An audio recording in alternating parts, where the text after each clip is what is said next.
เอาขนมทุกคนเอาขนมเอามีน้ำให้พุละทุงก็ได้เอามีน้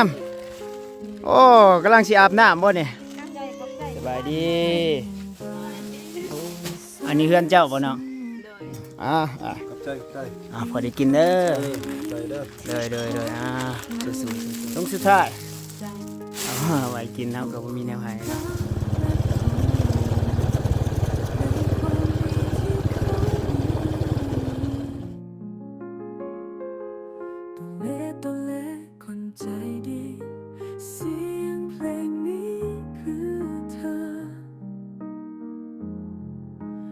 รักและห่วงใยเสมอในใจของเราทุกคนเขาช่วยเหลือทุกคนในหมู่บ้านไม่เคยทิ้งใครไว้ข้างหลังทุกคนรู้สึกอบอุ่นใจเมื่อมีเขาอยู่ใกล้ๆตัวเล็กคนใจดีเสียงเพลงนี้คือเธ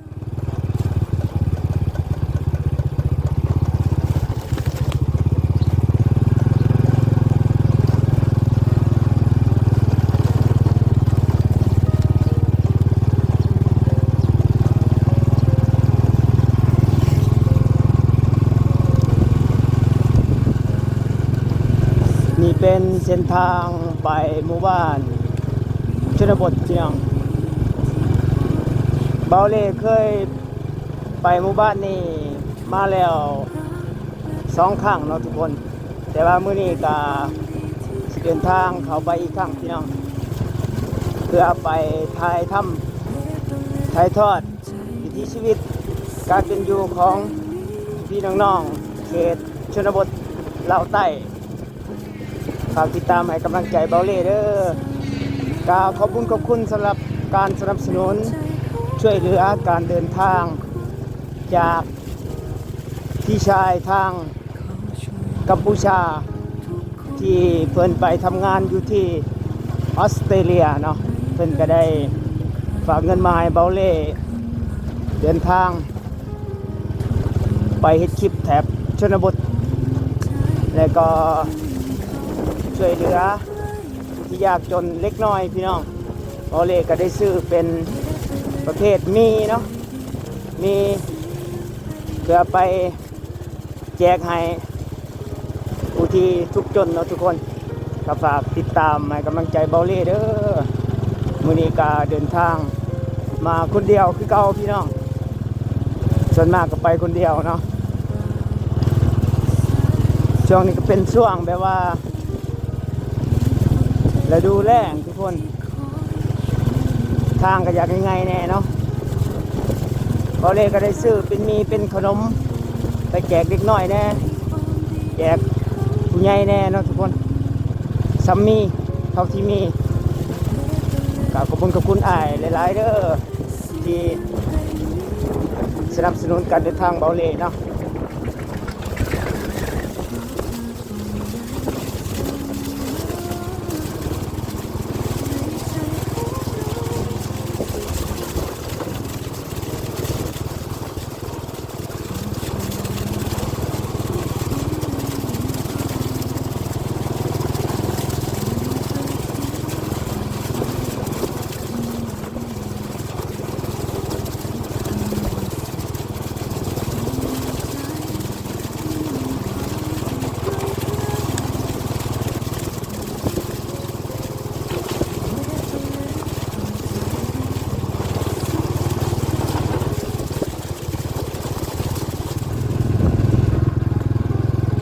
ในกลุ่มเนาะถ้าว่ารถแล่นนะพี่น้อง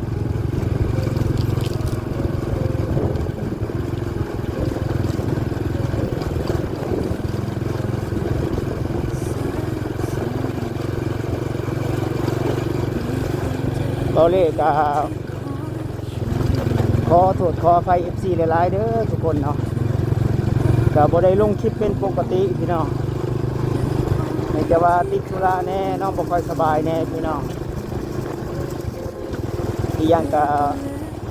บ่มีงบการเดินทางปานใดเนาะอันนี้ก็ขอบคุณอ้ายเพิ่นหลายๆที่ช่วยเหลือสนับสนุนการเดินทางเบาเล่เนาะ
เดินทางเขามาหอดบ้านชนบทแล้วทุกคน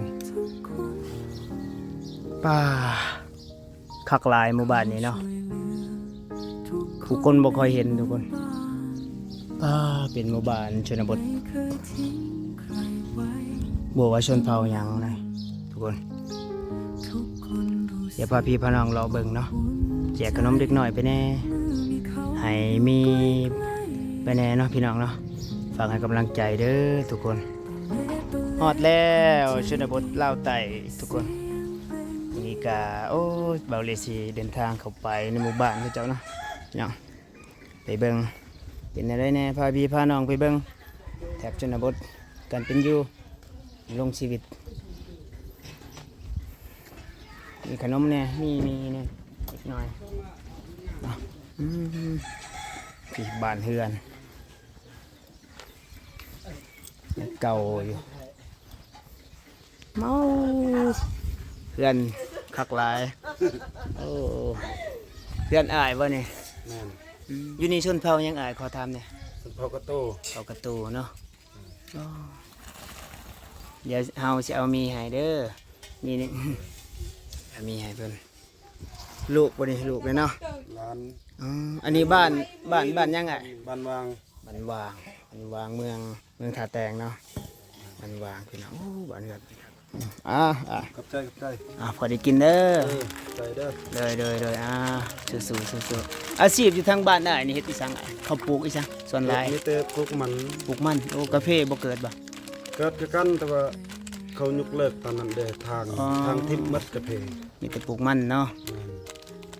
อ้ายก็ปลูก เลิกมัน อ้ายก็ปลูกลายบ่ เวลานั้นเดียว ไงเดียวเนาะ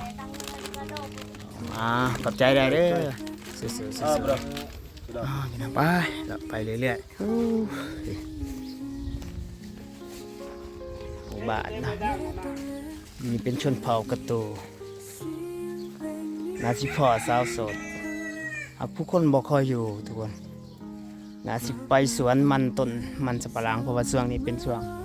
จะถอนมันสับปะหลังนะม่วนได้ทุกคนม่วนหลาย อันนี้เป็นบ้านสาวน้อยเนาะที่เบาเล็กเคยถ่ายคลิปโดนแล้วพี่น้องเนาะสาวน้อยบ้านบางใหม่นี่นะทุกคนเอาขนมทุกคนเอาขนมเอามีน้ำให้พุละทุงก็ได้เอามีน้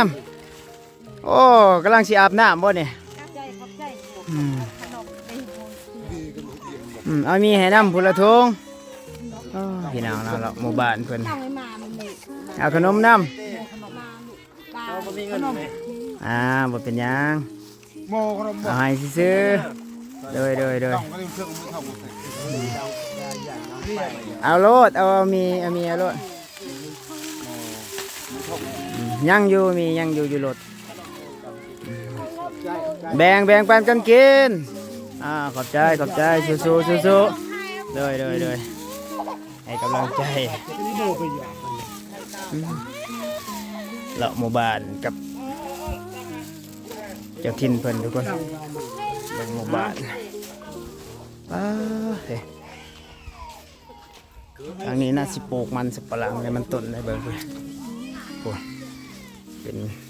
สวนมันกระเจ้า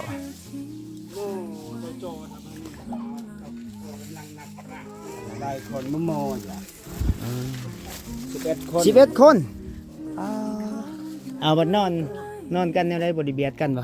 เบียดกันเบียดเลยเนาะอันนี้เป็นเพื่อนครัวโอ้ วิทยาจะตื่นกัน สบายดีอันนี้เพื่อนเจ้าบ่เนาะโดยเฮ็ดจักปีแล้วเพื่อนนี่ได้3-4 ปีแล้วอยู่กัน11 คนพุ่นมีกินเฮ็ดยากอยู่นี่เลยอยู่พื้นนี่เลยเด้เนาะเอายามฝนตกเด้มันน้ำบ่ไหลเข้าบ่ไหลอยู่ไหลยกโด่งจมกาวีจากโกอีตาวีจากโกเฮ็ดจังได๋บ่มีเนาะเปียกเด้นี่ฝนนี่เนาะฝนพี่น้องมันเปียกมันก็เปียกแบบมันเละได้ยังกินมื้อนี้บ่มีหยังเนาะโอ้อายมาก็บ่มีแนวให้มีแต่มีกับขนมเด้งจักถุงอยู่นี่11 คนพุ่นเนาะมียังแต่4 ถุงทุกคนถุงสุดท้ายไว้กินเฮาก็บ่มีแนวให้เนาะแต่ละมื้อไปสวนได้เนาะเจ้าเนาะโดยน้องจักปีแล้วได้18 ปี18 ปีเอาผัวแล้วบ่ต้ยเจียยังต้ยเจีย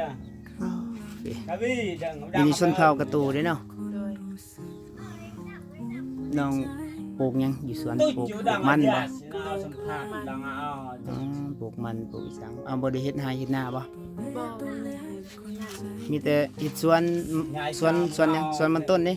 โดยซื้อเขากินกับพ่ออยู่บ่แต่ละปี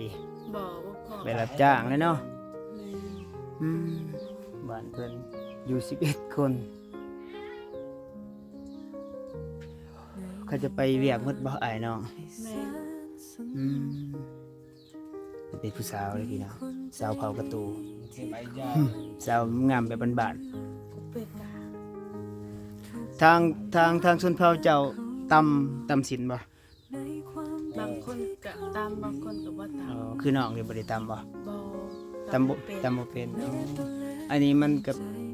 แบบผู้เคยก็เคยได้ตำเนาะสู้ๆเด้อให้กำลังใจสู้ๆบ้านเป็นทุกคนเพื่อนแบบปลักหักพังเป็นอยู่11 คนพุ่น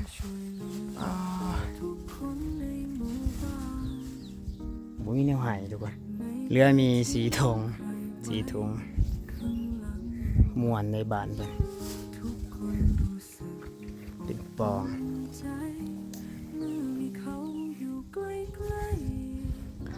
หมู่บ้านนี้จะมีอันนี้เด้อทุกคน อันนี้เป็นศาลากวนศาลากวนแบบว่าเป็นสถานที่สำคัญเนาะทางศาสนาผีเนาะถือผีพี่น้องมองนี้จะเป็นจุดที่แบบว่าเวลาที่คนในหมู่บ้านล้มหายตายเสียหรือว่าเฮ็ดงานนี้งานนั้นหรือว่าประเพณีต่างๆทางชนเผ่าเขาเจ้าจะมาเฮ็ดอยู่ที่นี่เนาะอยู่จุดนี้อยู่จุดกวนนี่เลยพี่น้องเลยเป็นความเชื่อถือเนาะทางศาสนาอันนี้ถือผีเด้อบ่ได้ถือพุทธถ้าถือพุทธก็จะเปรียบเทียบว่าเป็นวัดนะอันนี้ก็จะคล้ายคือกับวัดกันสิว่าเป็นวัดงามพี่น้องเบิ่งลวดลาย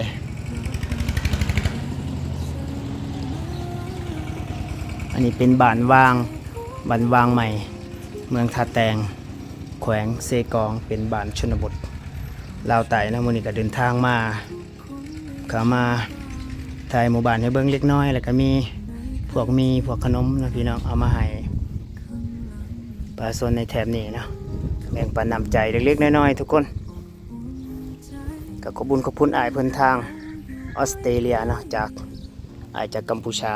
ไปเฮ็ดงานอยู่ออสเตรเลียที่เพิ่นได้ช่วยเหลือสนับสนุนการเดินทางเบาเล่เนาะได้มาเฮ็ดคลิปถ่ายคลิปทางแถบชนบทเพื่อให้พี่ๆน้องๆได้ติดตามรับชมเบิ่งเนาะก็ขอบคุณ FC ทุกคนเด้อที่เข้ามาติดตามรับชมให้กำลังใจเบาเล่มาโดยตลอดเนาะแล้วก็ถ่ายวิดีโอนี้เบาเล่ก็ขออวยพรให้พี่ๆน้องๆทุกคนจะมีสุขภาพแข็งแรงเนื่องในโอกาสปีใหม่สบายดีปีใหม่เนาะมีสุขภาพแข็งแรงร่ำรวยประสบผลสำเร็จในหน้าที่การงานทุกอย่างเด้อทุกคนแล้วก็ขอบใจหลายๆที่ติดตามเบาเล่มาตลอดเนาะ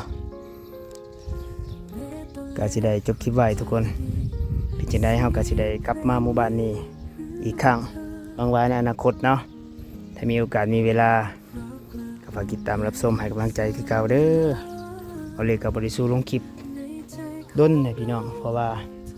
คือว่าบ่มีเวลาแน่บ่มีงบประมาณเดินทางแน่เนาะสำหรับคลิปนี้ก็ขอกล่าวคำว่าสบายดี